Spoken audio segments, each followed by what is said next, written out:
কে তোদের ধোঁকা দিল? শয়তান বুঝি তোদের ধোঁকা দিয়া ফালাইছে। তোর যৌবন বুঝি তোরে ধোঁকা দিয়া ফালাইছে। তোমার সম্পদ বুঝি তোমাকে ধোঁকা দিয়া ফালাইছে। তোমার গায়ের শক্তি বুঝি তোমারে ধোঁকা দিয়া ফালাইছে। তোমার অহংকার বুঝি তোমারে ধোঁকা দিয়া ফালাইছে। এ বান্দা কে তোদের ধোঁকা দিল? তোমার মন চাহি জীবন, তোমার মন চাহি জীবন শয়তানের পদাঙ্ক অনুসরণ। এইগুলোকে ছেড়ে দাও। রব তোমাকে ডাকে, রব তোমাকে ডাকতে আছেন। আয় আয় আয় রে যুবক, ও মুরব্বী, ও নারী, ও পুরুষ, আয় আল্লাহকে ডাকো। তোমার গুনাহ যত বলো, আল্লাহর দয়া মায়ার তার চেয়ে কোটি গুণ বেশি প্রশস্ত। আল্লাহকে ডাকতে থাকো। আর মনে রাখো, যদি গুনাহ করো তো জমিন সাক্ষী হয়ে যায়, কিরামান কাতিবিন সাক্ষী হয়ে যায়, এইভাবে আমল নামা সাক্ষ্য হয়ে যায়, অঙ্গ প্রত্যঙ্গ সাক্ষ্য হয়ে যায়। তাই গুনাহ করার কোনো সুযোগ নাই। তাও বাওয়ালা জীবন গঠন করো। আল্লাহ ডাকতে থাকেন, আয় আয়। আল্লাহ কি না দিয়েছে? ও খুদে দাউদপুরের মুরব্বী বাপজান, ও কলিজার যুবক ভাই, ও মা, আল্লাহ কোন নিয়ামতটা আপনাকে দেয় নাই? আল্লাহ কত নিয়ামত আপনাকে দিয়েছেন। আপনি কোন নিয়ামতটা অস্বীকার করবেন? আপনি কোন নিয়ামতটা অস্বীকার করবেন?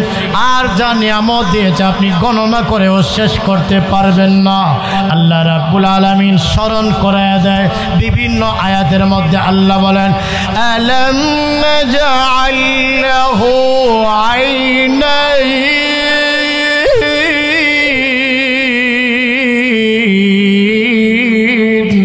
এই মাটি এই জমিন আমার আপনার বিরুদ্ধে সাক্ষ্য হয়ে যাবে।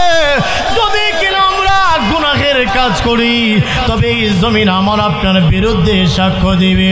কিয়ামতের মাটি আল্লাহ রাব্বুল আলামিনের কাছে জমিন সাক্ষ্য দিবে, আল্লাহ আমি খুদে দাউদপুরের জমিন, আমি সাক্ষী আছি। আল্লাহ তোমার এই বান্দাটা, তোমার এই বন্দিটা আল্লাহ গুনাহের কাজ করেছিল, খুদে দাউদপুরের জমিনে বৈশা দাঁড়াইয়া আমি সাক্ষী আছি। আল্লাহ আমি সাক্ষ্য দিলাম। তাহলে আমার কলিজার টুকরারা, গুনাহ করার কোনো সুযোগ নাই। জমিনে এমন কোনো জায়গা নাই যেখানে আপনি গুনাহ করতে পারবেন। কথা কোন ঠিক কিনা? পুরাটা জমিন আল্লাহর, পুরাটা পৃথিবী আল্লাহর। আপনি যদি বলেন, হুজুর আমি দাউদপুরে গুনাহ করব না, আমি হুমনা যায় গুনাহ করব, হুমনার জমিনটা কার বলেন না? ওই ঢাকার জমিনটা কার? বিদেশের জমিন কার? দোস্ত, পুরাটাই হলো আল্লাহর জমিন। যদি আপনি এই কথা স্বীকার করেন এবং বিশ্বাস করেন, তবে মনে রাখবেন আল্লাহর পুরাটা পৃথিবী, পুরাটাই হলো আল্লাহর জমিন। আপনার যদি গুনাহ করতে মনে চায়, তবে আল্লাহর সীমানার বাহিরে গিয়া গুনাহ করেন। কালামুল্লাহ শরীফের 30তম পারা সূরাতুল ইনফিতারের 10, 11, 12 তিনটি আয়াতে কারিমা তিলাওয়াত করেছি। আমার আয়াতগুলো এক বিষয়ের উপর আর আরেকটা বিষয় থেকে একখানা হাদিস পাঠ করেছি। আল্লাহ যদি তৌফিক দেয়, আয়াত ও হাদিসকে সামনে রেখে আপনাদের দোয়া নেওয়ার উদ্দেশ্যে কয়েকটা কথা আরজ করব। ওমা তৌফিকি ইল্লা বিল্লাহ। প্রিয় হাজিরিন, আমরা আশরাফুল মাখলুকাত, সৃষ্টির সেরা, ঠিক না বেটি? কোনো সন্দেহ আছে? প্রসিদ্ধ কথা হলো 18,000 মাখলুকাত, আর মৌলিকভাবে সৃষ্টির সংখ্যা কত এর পূর্ণ জ্ঞান আর ইলম রয়েছে আল্লাহর কাছে। এক কথায় মাখলুক মানে আল্লাহর সৃষ্টির সংখ্যা অসংখ্য। এই অসংখ্য মাখলুকের ভিতরে সবচেয়ে ইজ্জতওয়ালা, দামি, মর্যাদাপূর্ণ বানিয়েছেন আল্লাহ মানুষদেরকে। তাহলে আমরা বেদামি না দামি বলেন না? আলহামদুলিল্লাহ বলেন। আল্লাহ কোরআনে বলছেন, বক্তার কথা না, কোরআন থেকে নেন, কোরআন থেকে। ওয়ালাকাদ কাররামনা বনি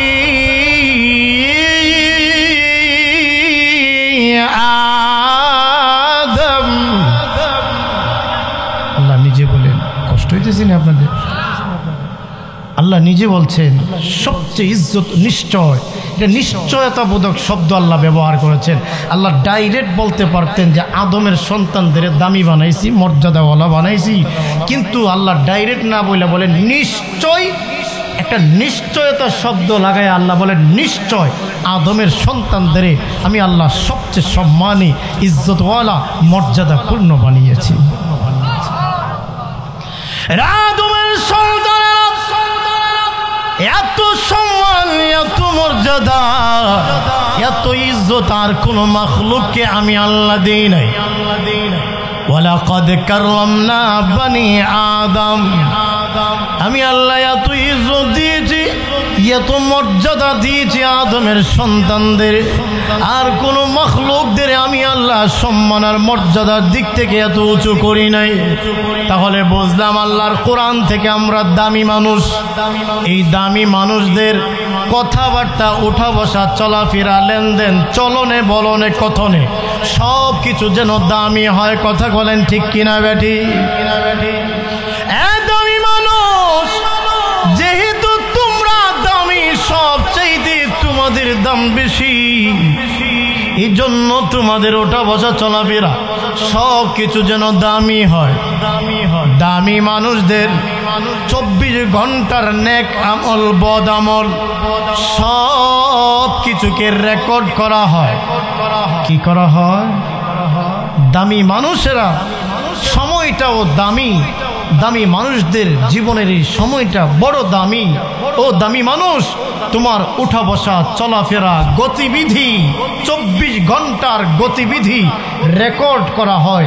সাক্ষী হিসাবে আল্লাহ তো আছেনই, আল্লাহ তো দেখেনি বটে, বাকি কিয়ামতের মাঠে যেন অস্বীকার করতে না পারে যে আল্লাহ আমি অমুক গুনাহের কাজটা করি নাই, যাতে অস্বীকার করতে না পারে আল্লাহ 4টা জিনিসকে সাক্ষী রাখছে। সাক্ষী রাখছে কয়টা জিনিসকে? সাক্ষী হিসাবে। আমার এটাই হলো মূল বিষয়। আর হাদিস পড়েছি আরেকটা বিষয়ে, সেটা শেষ দিকে আমি আলোচনা করব ইনশাআল্লাহ। তাইলে দামি মানুষদের গতিবিধি 24 ঘন্টার নেকামল, বদামল কি করা হয়? সবাই বলেন না, সাক্ষী হিসাবে কয়টা জিনিস আছে? 4টা। 1 নম্বর সাক্ষী হলো জমিন, 1 নম্বরের সাক্ষী। 2 নম্বর আমাদের 2 কাঁধে 2জন ফেরেশতা, যাদেরকে আমরা কিরামান কাতিবিন বলি। এর অর্থই হলো সম্মানিত 2জন লেখক। এই 2 নম্বর সাক্ষীরা। দ্বিতীয় 3, যেই আমল নামার বইতে বা খাতাতে আমল নামা লেখা হয়, ওই আমল নামার বই বা খাতাটাই হবে আমাদের 24 ঘন্টার আমলের সাক্ষী। 3 অঙ্গ প্রত্যঙ্গ সাক্ষী। কথা মনে হয় আপনাদের বুঝাইতে পারি না। 1 নম্বরের সাক্ষী এই জমিন, যে জমিনে আমি আপনি চলাফেরা করি, এই জমিন হলো 1 নম্বরের সাক্ষী। আমার দোস্তরা, মুরব্বী বাপজানেরা, অগ কুমিল্লাবাসী, ও প্রাণের হোমনাবাসী, খুদে দাউদপুরবাসী, আমার মনে রাখবেন 24 ঘন্টার নেক আমলগুলো রেকর্ড করা হয়, সাক্ষী হয়ে যায়। যেই জমিনে চলাফেরা করি, যেই জমিন থেকে উৎপন্নকৃত খাবার খেয়ে আমরা আমাদের শরীরের শক্তি সঞ্চালন করি গো, এই জমিনটাই হবে আমাদের আমলের সাক্ষী। আমার কলিজার টুকরা হোমনাবাসী, কুমিল্লাবাসী, এই মাটির মিশ্রণ আমাদের শরীরে আছে, আছে না নাই? আল্লাহ রাব্বুল আলামিন এই মাটির মিশ্রণ আমাদের শরীরের মধ্যে রেখেছেন। আবার এই মাটিতেই আল্লাহ আমাদেরকে ফিরিয়ে নেবেন, এই মাটি থেকে আবার আল্লাহ আমাদের পুনরুত্থিত করবেন। ঠিক কিনা বে ঠিক? আল্লাহ নিজেই কোরআনে কারিমে বলেন। আলহামদুলিল্লাহ, আজকের যিনি প্রধান বক্তা আল্লামা মুফতি ইমাদউদ্দিন সাহেব হুজুর তাশরিফ এনেছেন ইতোমধ্যেই। আপনারা সবাই খুশির সাথে বলেন না আলহামদুলিল্লাহ।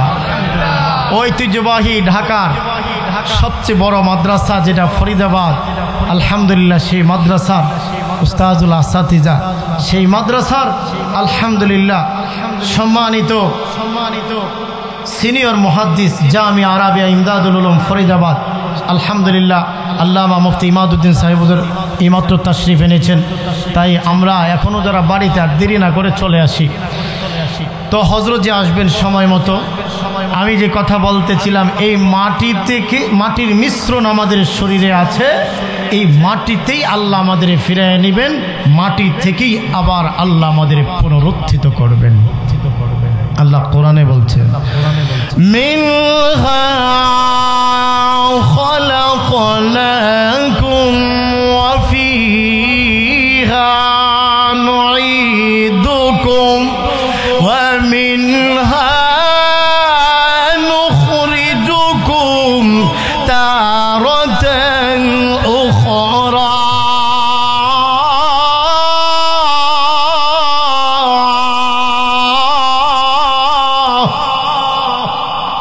মাটির মিশ্রণ যে আমাদের শরীরে আছে, আল্লাহ বলেন এই মাটি থেকে তোমাদের বানাইছি, ওফিহা নুঈদুকুম, এই মাটিতেই তোমাদের ফিরিয়ে নেব, ওমিনহা নুখরিজুকুম তারাতান উখরা, এই মাটি থেকে আবার তোমাদের পুনরুত্থিত করব।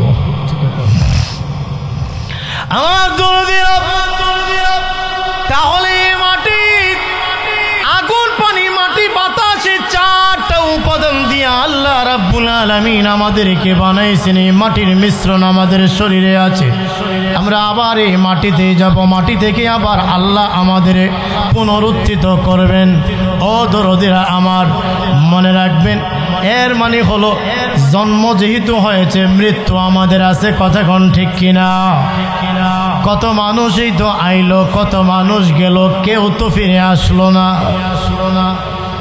আকাশের চন্দ্র সূর্য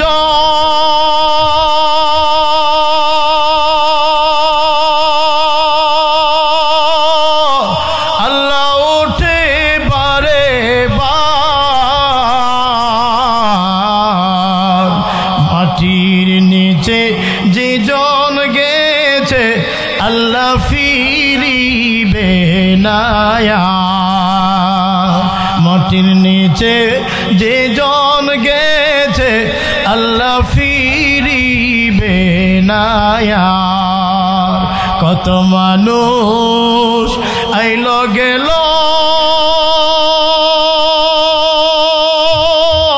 ভাগ্যের জনম লইয়া, মরিলে যে কোনো মানুষ না আসে ফিরিয়া।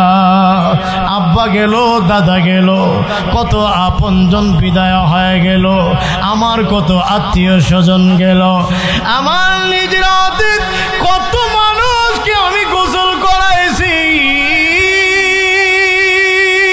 কত মানুষকে আমি দাফন এইভাবে কাপড়ের কাপড় পরাইছি গো, কত আপনজনদের জানাজায় আমি শরীক হয়েছি, নিজের হাতে মাটি দিয়েছি। আমার কত আপনজনদেরকে কবরে তো রাখলাম, দিনের পর দিন যায়, মাসের পর মাস যায়, বছরের পর বছর যায়, কেউ তো ফিরে আসলো না। আমার দরদিরা, ঠিক তো দুরূপভাবে আমিও আপনি একদিন বিদায় হয়ে যাব। হয়তো আমার আপনার কবরে বকরি, বাছুর, ভেড়া ঘাস খাবে, কোনো খবর নিবে না আমার আপনজনেরা। তাহলে আমরা বুঝলাম আমরাও একদিন চলে যাব, কেউ আমরা ফিরে আসব না। কথা বলেন ঠিক কিনা বেঠিক? ও আমার দরদিরা, মনে রাখবেন, আমি যে কথা থেকে সেখানে গিয়েছিলাম, এই মাটির ভিতরে আমরা যাব, এই মাটি, এই জমিন আমার আপনার বিরুদ্ধে সাক্ষ্য হয়ে যাবে। যদি কিনা আমরা গুনাহের কাজ করি, তবে এই জমিন আমার আপনার বিরুদ্ধে সাক্ষ্য দিবে। কিয়ামতের মাটি আল্লাহ রাব্বুল আলামিনের কাছে জমিন সাক্ষ্য দিবে, আল্লাহ আমি খুদে দাউদপুরের জমিন, আমি সাক্ষী আছি। আল্লাহ তোমার এই বান্দাটা, তোমার এই বন্দিটা আল্লাহ গুনাহের কাজ করেছিল, খুদে দাউদপুরের জমিনে বৈশা দাঁড়াইয়া আমি সাক্ষী আছি। আল্লাহ আমি সাক্ষ্য দিলাম। তাহলে আমার কলিজার টুকরারা, গুনাহ করার কোনো সুযোগ নাই, জমিনে এমন কোনো জায়গা নাই যেখানে আপনি গুনাহ করতে পারবেন। কথা কোন ঠিক কিনা? পুরাটা জমিন আল্লাহর, পুরাটা পৃথিবী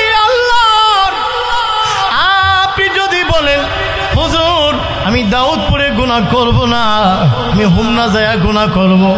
হুমনার জমিনটা কার বলেন না? ওই ঢাকার জমিনটা কার? বিদেশের জমিন কার? দোস্ত, পুরাটাই হলো আল্লাহর জমিন। যদি আপনি এই কথা স্বীকার করেন এবং বিশ্বাস করেন, তবে মনে রাখবেন আল্লাহর পুরাটা পৃথিবী, পুরাটাই হলো আল্লাহর জমিন। আপনার যদি গুনাহ করতে মনে চায়, তবে আল্লাহর সীমানার বাহিরে গিয়া গুনাহ করেন, নাকি? আর যদি বলেন আল্লাহর সীমানার বাহিরে তো কোনো জায়গা নাই, আছে নাকি?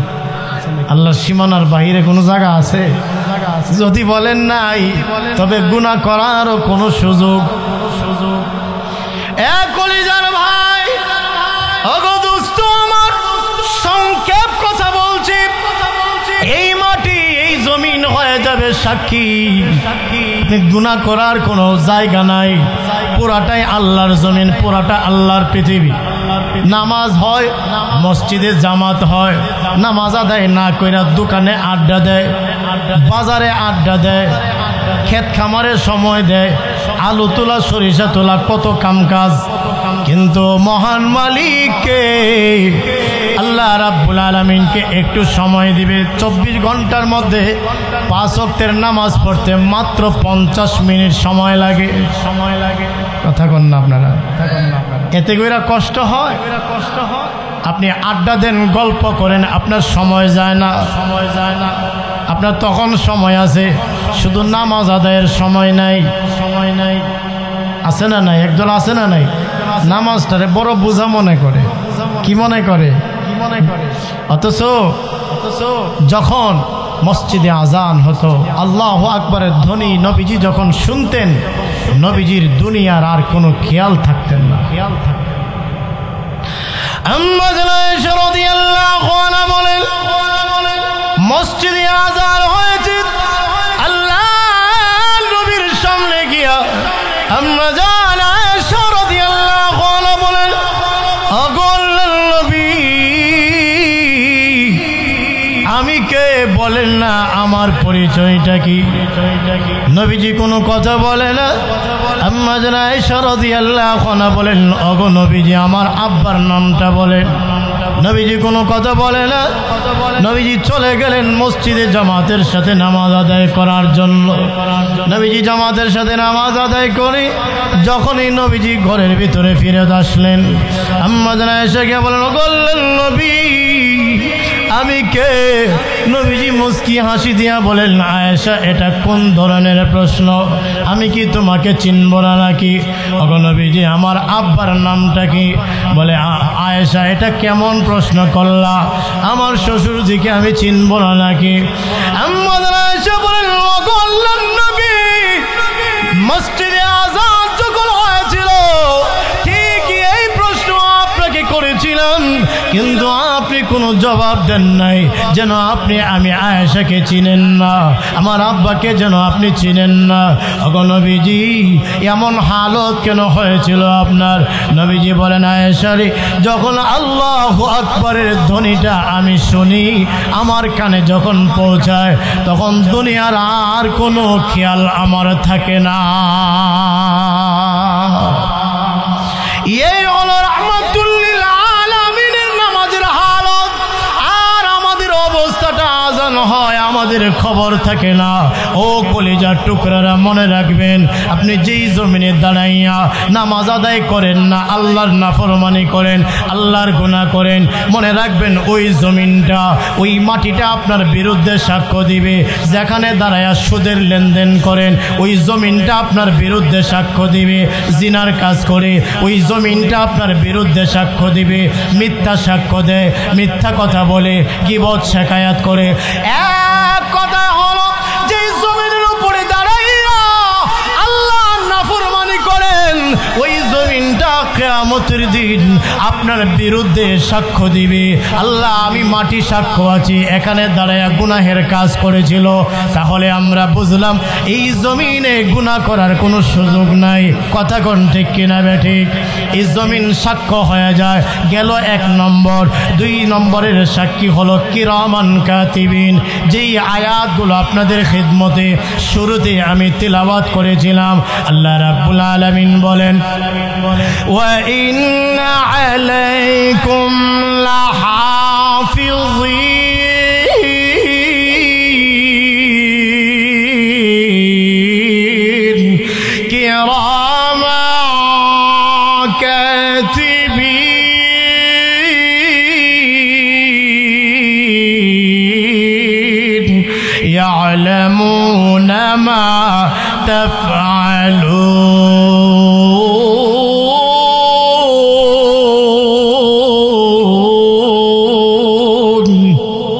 আল্লাহ রাব্বুল আলামিন বলেন ওয়া ইন্না আলাইকুম লাহাফিযিন,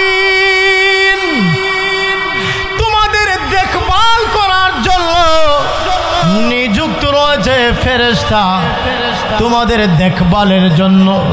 এরা কারা? আল্লাহ বলেন কিরামান কাতিবিন,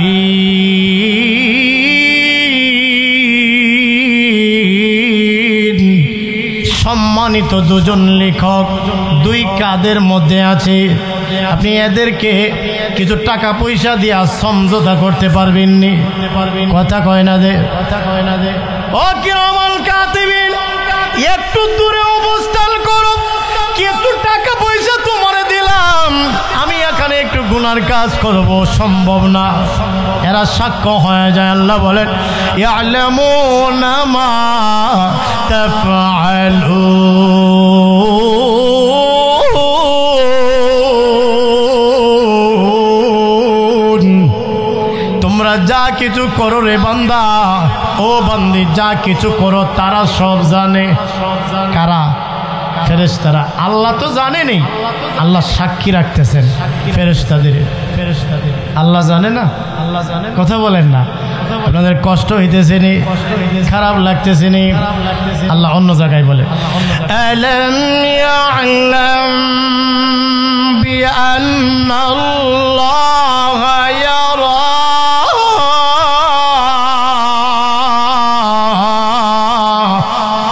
আমার বান্দা বান্দি কি জানে না বিআন্নাল্লাহা ইয়ারা, আল্লাহ তাকে দেখতেছে। রে বান্দা বান্দি, তুমি যখন গুনাহের ভিতরে লিপ্ত হয়ে যাও, তুমি যখন নাফরমানি করো, আল্লাহ বলেন আলাম ইয়ালাম বিআন্নাল্লাহা ইয়ারা, আমার বান্দা কি জানে না যে আল্লাহ তাকে দেখতেছেন? আপনি যেই হালতেই থাকেন আল্লাহ দেখেন কি দেখেন না? অন্য আয়াতে আল্লাহ বলে ফাআইনামা তুআল্লু ফাসাম্মা ওয়াজহুল্লাহ,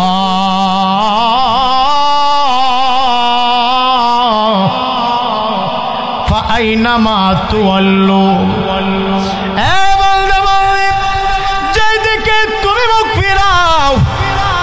আল্লাহ সেদিকে আছেন। তুমি যেখানে যাও সেখানে কে আছে? আল্লাহ আছে। আল্লাহ অন্য আয়াতের মধ্যে বলেন ইন্না রাব্বাকা লাবিল মিরসাদ,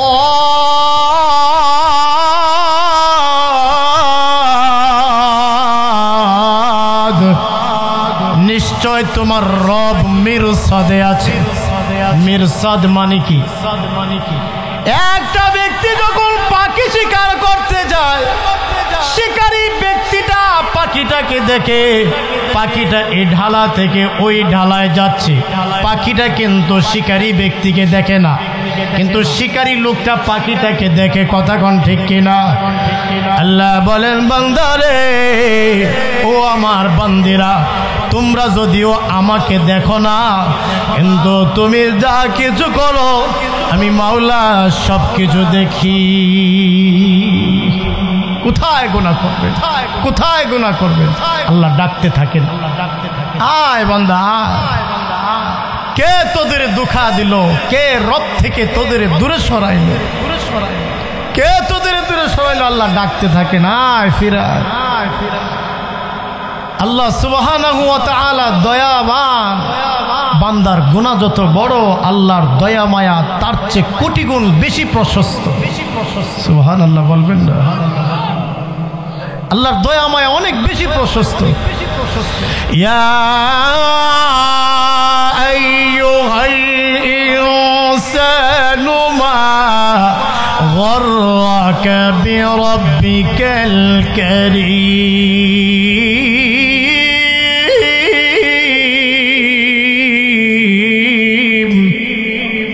ইয়া আইয়ুহাল ইনসান, হে মানুষা, মা গররাকা বিরাব্বিকাল কারীম, দয়াময় রব থেকে কে তোদের ধোঁকায় ফালাইলো? কে তোদের ধোঁকা দিল?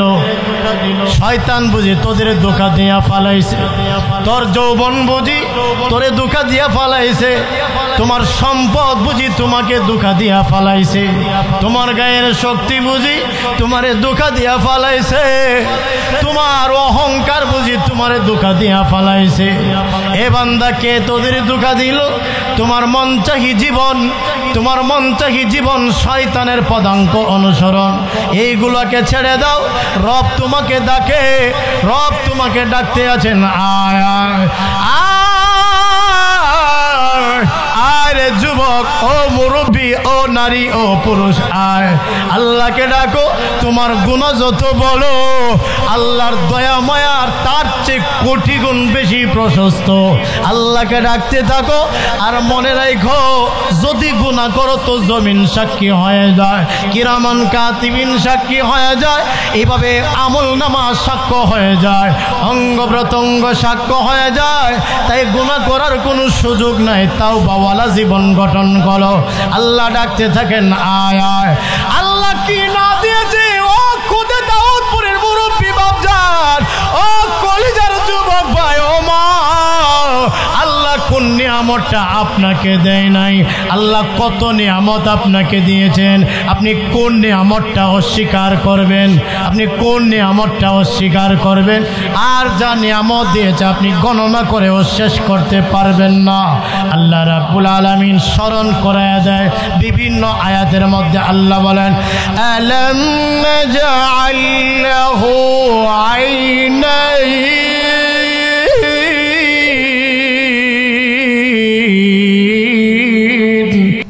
ও বান্দা বান্দি, আমি কি দুইটা চক্ষু তোদের দান করি নাই? ওয়া লিসানা ওয়া শাফাতাইন,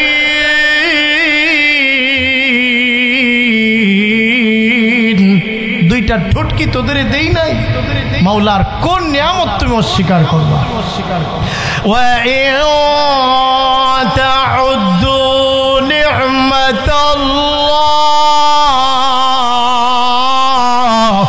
লা তুহসুহা।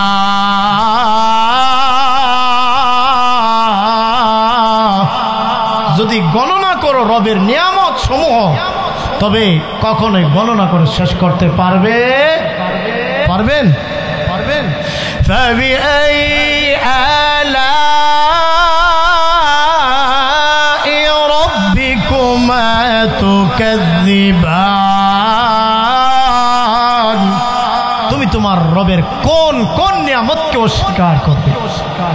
আল্লাহ যে এত নিয়ামত আমার আপনার মাথা থেকে পাতা পর্যন্ত দিলেন, আপনি রবের কোন নিয়ামতটা অস্বীকার করবেন? তবুও যে আমি গুনাহ করি, রবকে চিনি না। আল্লাহ, আমরা যে বুঝি না, আল্লাহ আমাদের বোঝার তৌফিক দেন। বলেন না আমিন। অন্য আয়াত আল্লাহ বলেন, ওয়ালা তাত্তাবিউ খুতুওয়াতিশ শাইতান ইন্নাহু লাকুম আদুউম মুবিন।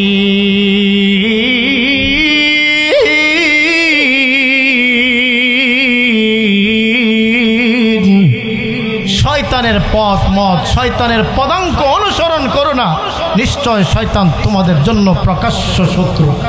শয়তান আমাদের কেমন শত্রু? বুঝতেছি, শুনতেছি, সবই বুঝি, এতটুকুন জ্ঞান সবার মধ্যে আছে, তবুও যে গুনাহ লিপ্ত। আল্লাহ তুমি আমাদের হেদায়েত দাও, আল্লাহ তুমি আমাদের তাওবা ওয়ালা জিন্দেগি দান করো, বলেন না আমিন। আমার কলিজার টুকরারা, আল্লাহ অন্য আয়াতের মধ্যে বলছেন এই যে নিয়ামত আল্লাহ দিয়েছেন, নিয়ামত এমনিতেই ছেড়ে দেওয়া হবে না, নিয়ামতের হিসাব দিতে হবে। কি দিতে হবে?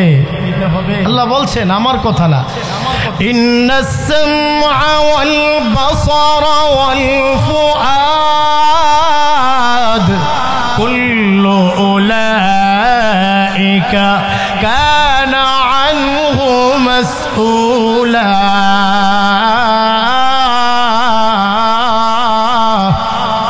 ইন্নাস সামআ ওয়াল বাসারা ওয়াল ফুআদা, শ্রবণ শক্তি, দৃষ্টি শক্তি, অন্তর শক্তি আল্লাহ যা দিয়েছেন সব কিছুর ব্যাপারে আল্লাহর কাছে তোমরা জিজ্ঞাসিত হবে, নিয়ামত কোন কাজে ব্যয় করছো। আল্লাহ অন্য আয়াতে সূরাতুত তাকাসুরের শেষ আয়াতের মধ্যে আল্লাহ বলেন, সুম্মা লাতুসআলুন্না ইয়াওমাইযিন আনিন নাঈম।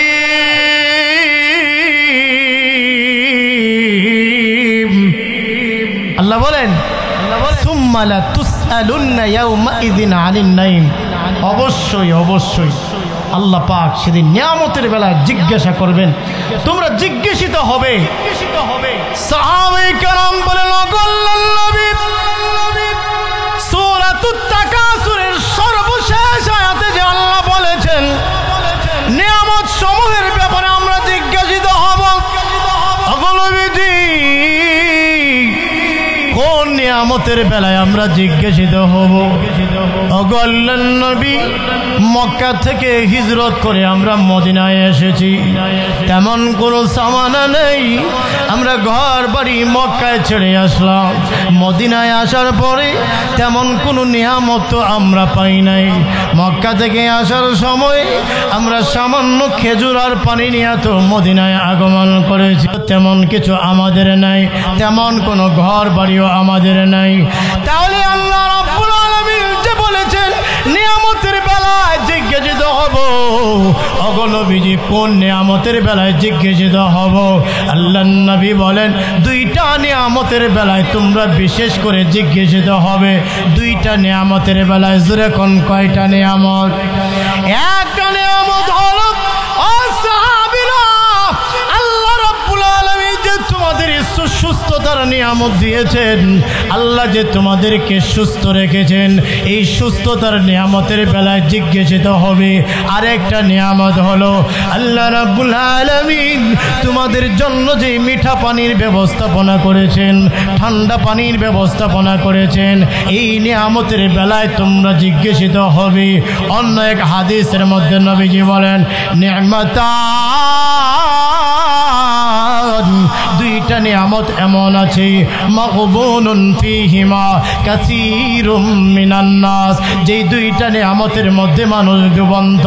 দুইটা নিয়ামত এমন আছে যে দুইটা নিয়ামতের বেলায় মানুষ বড় ডুবন্ত। একটা নিয়ামত হলো আসিহাতু, সুস্থতার নিয়ামত। সুস্থ হইলে মানুষ কদর করে না, সুস্থতার সময়টাকে কাজে লাগায় না, হেসে খেলে আনন্দে আড্ডাতে নষ্ট করে ফেলে মানুষ সুস্থতার নিয়ামতকে। যখন অসুস্থ হয়ে যায় তখন বুঝে আসে সুস্থতা কত বড় নিয়ামত ছিল। কথা কোন ঠিক কিনা? অসুস্থ হওয়ার আগে বুঝে আসে না সুস্থতা কত বড় নিয়ামত। কুমিল্লাবাসী আমার, ও প্রাণের খোদা দাউদপুরবাসী, খুলনাবাসী, তাহলে এই নিয়ামতকে আমরা কদর করতে হবে, সুস্থতার নিয়ামতকে কাজে লাগাইতে হবে। ও প্রাণের দরদিরা, আমার নবীজি বলেন আরেকটা নিয়ামত হলো ওয়াল ফারাগ, অবসরতার নিয়ামত। মানুষ অবসর থেকে সময় নষ্ট করে, এটাকে মানুষ কদর করে না, কিন্তু ব্যস্ত হয়ে গেলে তখন বুঝে আসে হাইরে অবসরতা কত বড় নিয়ামত ছিল। তাহলে যেই কথাটা আমরা আলোচনা করতেছিলাম, আমার আগের কথায় ফিরে আসেন। যে কথাগুলো বলতেছিলাম, চারটা জিনিস আমলের রাজ সাক্ষী হয়ে যায়। এক নম্বর হলে জমিন, 24 ঘন্টার নেক আমল বলেন বদ আমল বলেন সব কিছুর সাক্ষী হয়ে যায়। 2 নম্বর সম্মানিত দুজন লেখক কিরামান কাতিবিন। 3 নম্বরের রাজ সাক্ষী হয়ে যায় আমল নামা নিজে, আমল নামা নিজেই হয় রাজ সাক্ষী। সংক্ষেপ করে বলছি একেবারে, সূরাতুল কাহফের মধ্যে আল্লাহ বলেন ওয়া উদিয়াল কিতাব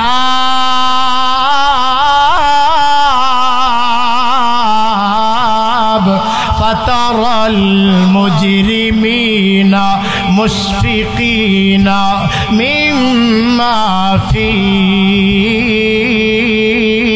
3 নম্বরে আমলের সাক্ষী হয় আমল নামা নিজে।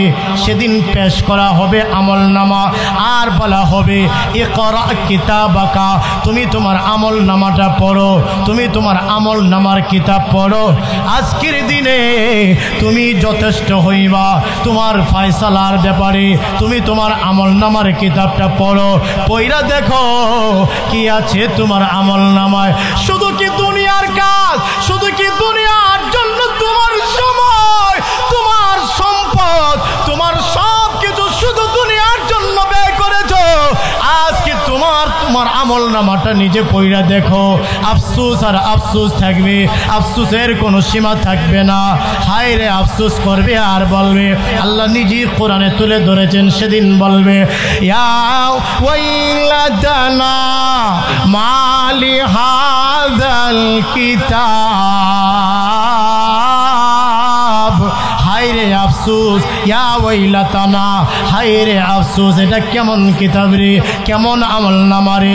লা ইউগাদিরু সগীরাতান ওয়ালা কাবীরা, ছোট থেকে ছোট, বড় থেকে বড়, এমন কিছুই তো বাদ যায় নাই এই আমল নামাতে। আমার সমস্ত নেকি বদি এই কিতাবে লেখা আছে। কোথায় যাবেন সেদিন, কোথায় যাবেন সেদিন? সেদিন আল্লাহর সামনে অস্বীকার করতে পারবেন? বলেন না, পারবেন? সম্ভব না। 4 নম্বর অঙ্গ প্রত্যঙ্গ হবে আমলের রাজ সাক্ষী। আল্লাহ বলেন সূরাতু ইয়াসিনের মধ্যে, আল ইয়াউমা নাখতিমু আলা আফওয়াহিহিম ওয়া তুকাল্লিমুনা আইদিহিম ওয়া তাশহাদু আরজুলুহুম বিমা কানু ইয়াকসিবুন। আল্লাহ বলেন সেদিন জবানে তালা লাগায় দেওয়া হবে, জবান বন্ধ থাকবে, তালা। আর সেদিন হাত কথা বলবে, ওয়া তুকাল্লিমুনা আইদিহিম, হাত কথা বলবে, ওয়া তাশহাদু আরজুলুহুম, পা সাক্ষ্য দিবে, বিমা কানু ইয়াকসিবুন, তারা যা কিছু করেছে, কামাই করেছে, যা ও দরদিরা, আপনি যা কামাই করছেন দুনিয়াতে থাইকা, দুনিয়ার জন্য, দুনিয়ার ব্যাংকে জমা করছেন না আখিরাতের ব্যাংকে জমা করছেন, সব কিছু সেদিন প্রকাশ পাবে। আপনারা কি বলেন, পাবে কি পাবে না? তো শুধু কি দুনিয়ার ব্যাংকে জমা করব না কিছু আখিরাতের ব্যাংকে জমা করার দরকার? আখিরাতের ব্যাংকে জমা করার দরকার। আল্লাহ তুমি আমাদের মাফ করে দাও, জোরে বলেন না আমিন। আপনাদের কষ্ট হচ্ছে, খারাপ লাগতেছে? আমার কলিজার টুকরারা, আমি একটা হাদিস তিলাওয়াত পাঠ করেছি আপনাদের খিদমতে। নবীজি বলেন, তারাকতু ফীকুম আমরাইন, 2টা জিনিস তোমাদের মধ্যে রেখে যাই, লান তাদিল্লু মা তামাসসাকতুম বিহিমা। 2টা জিনিসকে যদি আঁকড়ে ধরতে পারো, মজবুত করে যদি ধরতে পারো, লান তাদিল্লু, কখনোই তোমরা পথভ্রষ্ট হইবা না, জাহান্নামে যাইবা না, তোমরা কখনোই দিন থেকে বিচ্যুত হইবা না। লান তাদিল্লু, কখনোই তোমরা বিচ্যুত হইবা না। 2টা জিনিস রেখে যায়, একটা হলো কিতাব আল্লাহ, আল্লাহর কিতাব, ও সুন্নাত রাসূলি, 2 হলো আল্লাহর রসুলের সুন্নত। 2টা জিনিসকে আঁকড়ে ধরা, মজবুত করে ধরা। কেমন করে ধরা আপনারা বলেন না? শুধু ধরা না আঁকড়ে ধরার কথা বলছে? আমার আপনারা নবীজি বলেন 2টা জিনিস তোমাদের মধ্যে রেখে যায়, আল্লাহর কিতাব মানে কোরআন আর নবীজির সুন্নাত। 2টা দুইটা জিনিস নবীজি আমার আপনার জন্য রেখে গেছে। আমার কলিজার টুকরারা, আল্লাহর কিতাব, আল্লাহর কোরআন, কোরআনের সাথে যার সম্পর্ক হয়ে যায় তার দাম মহান আল্লাহ বাড়ায়া দেয়। ফেরেশতাদের মধ্য থেকে সবচেয়ে দামি ফেরেশতা কে জানেন? জিবরিল আমিন আলাইহিস সালাম। সবচেয়ে দামি ফেরেশতা কে? সবচেয়ে মর্যাদা বেশি কার? জিবরিল আমিনের। এত সম্মান এত মর্যাদা জিবরিলের কেন? এর একটা কারণ হলো জিবরিল আমিন আমার আপনার নবীজির কাছে কোরআন নিয়ে আগমন করতেন। কোরআনের সাথে জিবরিলের সম্পর্ক হওয়ার কারণে কয়েকটা কারণ আছে, এর মধ্যে একটা কারণ হলো কোরআনের সাথে জিবরিলের সম্পর্ক অধিক পরিমাণে হওয়ার কারণে জিবরিলের সম্মান সকল ফেরেশতাদের ঊর্ধ্বে আল্লাহ বাড়াইয়া দিয়েছে। সুবহানাল্লাহ। এ আমার কলিজার টুকরা কুমিল্লাবাসী, সমস্ত নবীদের মধ্য থেকে সবচেয়ে দামি ইজ্জতওয়ালা মর্যাদাপূর্ণ নবীর নামটা আপনারা বলেন না? মুহাম্মদুর রাসূলুল্লাহ সাল্লাল্লাহু আলাইহি ওয়াসাল্লাম। এই নবীর দাম সকল নবীদের চাইতে ঊর্ধ্বে। আল্লাহর পরে কথা বলেন ঠিক কিনা? কেন জানেননি? এর কয়েকটা কারণ আছে। এর মধ্যে একটা কারণ হলো এই নবীকে আল্লাহ কোরআন নামের মহান গ্রন্থ, মহান কিতাব আল্লাহ দান করেছেন, যেই কালামুল্লাহ আল্লাহ আর কোন নবী রাসূলকে মহাগ্রন্থ আল কোরআন দান করে নাই। কথা কোন ঠিক কিনা? এই জন্য এই রসুলকে দিয়েছেন, এই রসুলের দাম সবার চাইতে বেশি। মনে রাখবেন, পৃথিবীতে অনেকগুলো ঘর আছে, অনেকগুলো ঘর আছে, বাড়ি আছে, কিন্তু পৃথিবীতে অনেকগুলো শহর আছে। শহর, সবচেয়ে দামি শহর হলো দুইটা, সবচেয়ে দামি শহর মক্কা এবং মদিনা। বলে হুজুর কেন? এর কারণ হলো আল্লাহর কোরআন সবচেয়ে বেশি নাজিল হয়েছে মক্কা এবং মদিনায়। কথা কোন ঠিক কিনা? তাহলে মক্কা মদিনার দামও আল্লাহ বাড়ায় দিয়েছেন কোরআন নাজিলের কারণে। ঠিক কিনা বে ঠিক? ও দরদিনা, এভাবে আরো অনেক কারণ আছে দামি হওয়ার। আমি একটা কারণ শুধু বললাম আপনাদেরকে। এলাকাতে ঘর বাড়ি অনেক আছে, কিন্তু মাদ্রাসার ঘরের দাম কম না বেশি? কেন বেশি? এই জায়গার সম্পর্ক, এই ঘরের সম্পর্ক কার সাথে? কোরআনের সাথে। কার সাথে? কোরআনের সাথে, মানেই তো আল্লাহর সাথে। এই জন্য এই ঘরের দাম বেশি। মনে রাখবেন, ঘরের নাম মাদ্রাসা নয়, টিনের নাম মাদ্রাসা নয়, বিল্ডিং এর নাম মাদ্রাসা নয়। তিনটি জিনিসের সমন্বয়ে মাদ্রাসা। একদল পড়ে, আরেক দল পড়ায়, আরেক দল পড়ানোর ব্যবস্থাপনা করে, তিন দল মিলে হয় মাদ্রাসা। ঘরের নাম মাদ্রাসা? আপনারা কি মনে করেন ঘরের নাম মাদ্রাসা?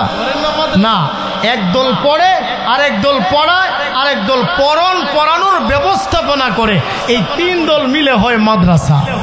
আমার দরদিরা, যে এলাকায় মাদ্রাসা হয় ওই আশপাশ এরিয়াকে আল্লাহ পাক মাদ্রাসার বরকতে, কোরআনের বরকতে ওই এলাকার মানুষদের আর্থিক অবস্থাকে আল্লাহ দিন দিন উন্নতি দান করেন, আল্লাহ ধনী বানায় দেয়, ধনী বানায় দেয়। সুবহানাল্লাহ। বাড়ি দিয়ে বললেন, বাড়ি দিয়ে বললেন।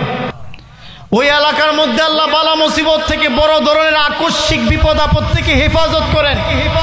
বাংলাদেশে কেন করোনার হানা এত দেয় নাই? বড় বড় বুজুর্গানে দিনেরা বলেছেন, বিশ্বের অন্য রাষ্ট্রে এত পরিমাণের করোনা তীব্রভাবে দেখা দিয়েছে, আপনারা তো মনে হয় যে করোনার নাম ওই ভুলে গেছে। হ্যাঁ, ভুলে গেছেন না? আরে লকডাউন শাটডাউনের কথা মনে আসেনি আপনাদের নাকি? ভুলে গেছেন আপনারা? ভুলে যাওন এর কথা, বেশ কয়েক বছর হয়ে গেছে। তো কি একটা অবস্থা গেছে। এ আমার বাংলার জমিনকে আল্লাহ পাক হেফাজত করেছেন। বুজুর্গানে দিন বলেন, এখানে মসজিদ মাদ্রাসার সংখ্যা বেশি, এর বরকতে আল্লাহ এই জমিনকে হেফাজত করেছেন। আলেম উলামা, এদের বরকতে আল্লাহ এই জমিনকে হেফাজত করেছেন। মরছে হাতে গোনা 2-4 জন মুমিন মুসলমান, এটা আল্লাহর পরীক্ষা, অন্যদের শিক্ষা নেওয়ার জন্য। আর না হয় অনেক অনেক বেশিরভাগ করোনা ধরছে একেবারে আপনার দুর্নীতিবাজ বড় বড় নাফরমানদের